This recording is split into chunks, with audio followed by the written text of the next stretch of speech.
আয়েশা রাদিয়াল্লাহু তাআলা আনহাকে ইফকের ঘটনা থেকে মুক্তির ব্যাপারে কোন সূরার আয়াত অবতীর্ণ হয়? সূরা নূর। সঠিক।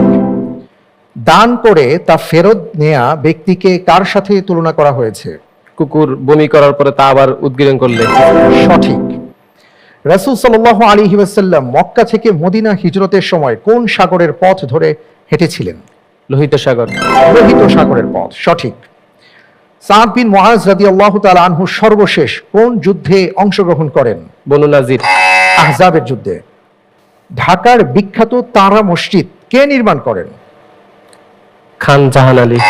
মির্জা গোলাম পীর।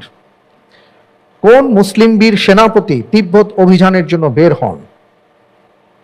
মুসা বিন নুসাইর। ইখতিয়ার উদ্দিন মোহাম্মদ বিন বখতিয়ার খিলজি। কোন দেশে সর্বপ্রথম রসায়ন চর্চা হয়? সিরিয়া। মিশরে।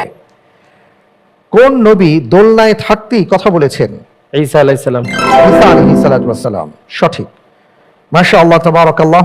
আপনাকে 8টি প্রশ্ন করেছি ঝটপট রাউন্ডে, আপনি এর মধ্যে 4টি প্রশ্নের সঠিক উত্তর দিতে পেরেছেন। আলহামদুলিল্লাহ।